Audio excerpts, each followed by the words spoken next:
Working Man Radio with your host, Joe Lyles. What do I care? What do I care about some black kid down in Miami? I mean, you know, how many black kids down in Miami get killed every year? I actually don't know the answer to that. How many black kids in Miami get killed by other black kids? Right? And, you know, if, you know, yet another injustice to another, you know, to another black kid, it happens every day. You got a movie coming out about some black guy that got off a transit station in Oakland.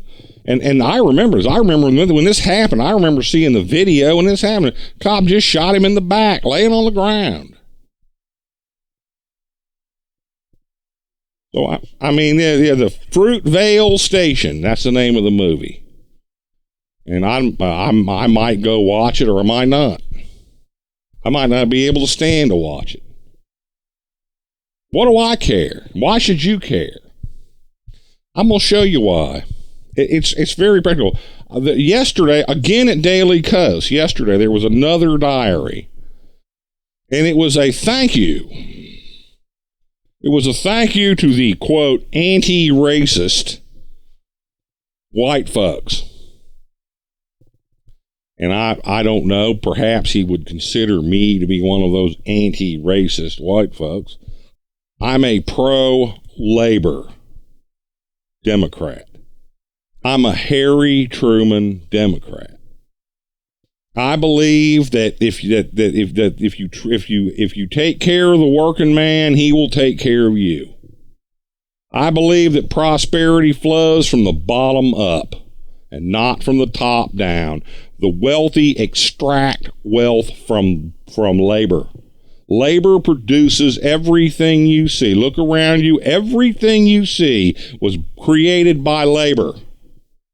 Every dollar of wealth, in not only in this country, but that ever existed, was extracted from labor. It is labor that creates the goods that are sold in the marketplace and that turn into accumulated wealth. And it makes sense that if you are allowing the wealthy to extract more and more wealth from what is created by labor, and you are leaving less behind for working people, that sooner or later, first of all, your market is going to dry up. And that's what happened in the 1930s. There was a liquidity crisis in the 1930s. Nobody had any money. That the fact of the matter is that when you have a super wealthy elite who own all the resources, you get stagnation. You get stagnation. And the evidence is abundant that the policies advanced by our wealthy elites, the policies that wealthy elites want the Congress to enact, the budget priorities, the fiscal priorities, the spending priorities, policies that they advocate advance the cause of stagnation. Because when society is stagnant, they're stagnant on top. When nothing's moving, then they stay where they are, which is on top. Nobody on top has any interest. They have no interest in a vibrant, prosperous, mobile society. All of those things threaten their position. They don't want to compete with you. They don't want your startup garage business competing with their already established business. Do the Walton sisters want you to start a discount department store that winds up competing with theirs? Does Bill Gates or Steve Jobs or whoever took over for Apple, so does the Dell computer guy, what did Dell computers, where did he come from? He was making computers in his garage. He was building them. He was getting he would get the frame and the tower, the case and the motherboard, and he'd put them together in his garage. And eventually, he was putting them together on mass industrial scale, because what Dell did, anybody can do. You can build your own computer. What you are watching this on was processed on a computer that I built myself, just like Dell did. And Dell doesn't want me competing with him. Dell's already rich. Our ruling class is doing the very same thing right now that they've always done. This Senate obstructionism going on right now. As we speak, they're up there blocking every proposal the president puts forward to try and stimulate the economy and create jobs. And all of that stuff, they're obstructing it, and they're obstructing it because the rich people who they represent, that is their constituent. The constituency of the Republican Party is the wealthy 1%. A lot more than 1% vote Republican, but the people they serve are the 1%. And the 49%, because we're divided right down the middle, 50-50. The 49% who vote Republican, plus the 1% who the Republicans represent, the other 49% are lick spittles for their interests.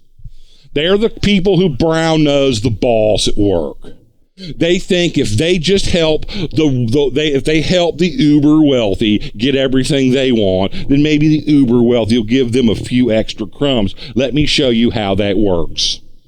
Let me show you how that works. In the South, before the Civil Rights Act of 1964, in the South, we had segregation. We had rigid segregation enforced by violence. Why?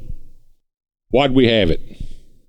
Why the rigid segregation enforced by violence? And the answer is because to keep the white working man and the black working man divided, we gave the white working man a few extra privileges. And he bought it. He made the deal. He made the deal with the devil. What did it get him? I'll tell you. And what did you get for your trouble after the Civil War? What kind of place was the South? How did the South compare to the North? In 1930, 1940, 1950, how did the South compare to the North? Was the South wealthier than the North? No, not by a mile. The South was an impoverished third world dung heap. The whole time that we were practicing American-style apartheid. We were a third world dung heap. The South boomed economically when we quit that crap. When we got rid of the colored drinking fountains, and we got rid of the black folks sitting on the back of the bus, and we stopped lynching people. When we stopped all that ugly, awful shit that Southern white people were doing until the federal government made them quit at bayonet point, and good for the federal government. Because when we stopped doing that, we started growing. Prosperity came to the South when we stopped all that hateful, bigoted, racist, white supremacist, ugly crap that you bastards used to do. When we stopped letting you do that, that's when we started getting rich. That's when the money started flowing and the industry started flowing. The racism of the South was about keeping the rich on top. And refusing to spend on infrastructure is about keeping the rich on top. And that's why there's something that you just need to understand. And it's what I'm about, and it's why I'm in this. Bigotry is destroying this country. It's destroying this country. We need to stop that. Thanks for watching, and don't forget to like, subscribe, and comment. You've been listening to Working Man Radio with Joe Lyles at joelylesradio.com.